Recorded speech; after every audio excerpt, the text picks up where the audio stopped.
think boxing-wise, he's going to give Canelo fits. I don't believe he can hurt Canelo. I just believe that Crawford hasn't been in the ring with anybody this powerful. Things just need to be left unsaid. I understand he's articulating like his point of view, like, look, this is all natural work. We're just working hard at it. We're doing X, Y, Z. You always wonder, well, people say that, no, Canelo was going down and he had had enough. That there might be an excuse for that. So. Stephen Smith spotlights Canelo's significantly stronger size, sparking speculation surrounding the showdown with sensational striker Terence. Though touting Terence's technical talents as top tier, Stephen stresses that lacking sufficient strength to stagger Canelo could spell serious setbacks. Smith's statement spotlights size struggles and suggests a shifting scenario in the sought-after scrap. I think my initial reaction would be to say that I think that Crawford would be the superior boxer, as great as Canelo is, as seasoned as he is, with 65 fights, if I recall, on his record. I think boxing-wise, he's going to give Canelo fits. I don't believe he can hurt Canelo. I just believe that Crawford hasn't been in the ring with anybody this powerful. Again, Crawford is the superior boxer, but if he can't hurt Canelo, he can't keep him off of him. He says it's a legacy fight. He believes he can do the same, and he wants to do the same against a fighter the caliber of Canelo Alvarez, which is why we haven't really seen him in the ring against anybody else. Unfortunately, that's the business of boxing. He's a victim of it, not a victim. Respected ringmaster Reynoso responds to recurring rumors regarding performance-related reports, resolutely rejecting any role in recommending or regulating risky substances. Reynoso reiterates that responsibility for routines, regimens, and recipes rest with the respective fighters, including renowned rival Canelo. Referencing recent reactions before the Rumble with rising star Crawford, Reynoso emphasizes his real role, refining reflexes, reinforcing ring IQ, and readying warriors, while remaining removed from all routines related to supplements or sustenance. Reynoso says, starting now, I'll be working 100% with a team that I can supervise. I've let the boxers who have come to me to train have their own nutrition team. So all of these fighters popping because of their nutrition team. Eddie Reynoso is guilty by association, so you have to clear the shit up. That's what I was saying about Victor Conte when he came with his transparency. I'm doing the same now with Eddie Reynoso. He knows he has to clean that shit up. I suggest to Eddie Reynoso, if you're going to be 100% in control of the nutrition team, join Snack. They got hyper-exfoliated, futuristic, hyperbolic chains. Get Nello on Snack. Hey, brother, Nello on Snack with the futuristic 1.121 gigawatt, brother, please. Coach Eddie Reynoso, connected to a count of 7 competitors caught in compromised chemical cases, clarifies that such controversies cannot convict Canelo. Citing the need to consider each case carefully and individually, Reynoso claims that competitors carry complete responsibility for their own consumption.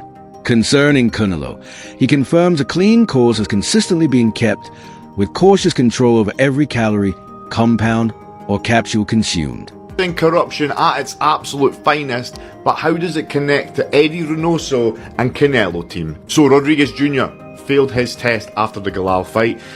He set the record for the most punches landed in that fight. It even prompted people like Sonny Edwards during the fight to say, this is weird. And yet, he will not be punished. In fact, he'll be kind of rewarded because he's going to get ordered an immediate rematch for the WBC belt. The only thing he's got to do is have a 12-month probation period with random testing. Now, WB are doing this because they have ruled that proven unintentional use. It just so happened he took stuff that was extremely beneficial to his conditioning. Here is the WBC official statement. Feel free to pause this and read it.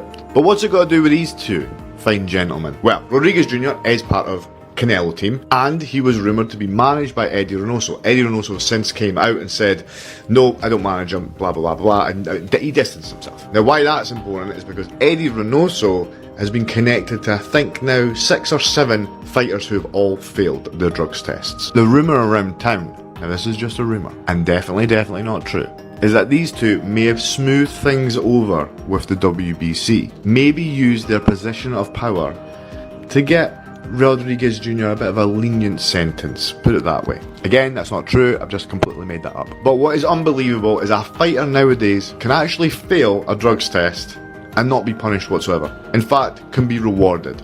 unbelievable. Poised and passionate, Terence Crawford's performance coach predicted a punishing performance, proclaiming that Crawford would pound the pulse out of powerhouse Canelo. Promoting the preparation as precise, powerful, and purposeful, he pointed to the fighter's physical prowess, persistence, and peak conditioning as proof. The prediction paints a picture of a perfectly planned path to prevail, pushing past Canelo's proven power and past performances. As pressure builds, the proclamation adds punch to the pre-fight hype, prompting passionate predictions from both camps. Camp was once I figured I could just put it up in one post. So I'm in the mountains. This dude's about to beat the brakes off Canelo and be the greatest boxer of all time, and I get to play a part in it. All is well, truly well.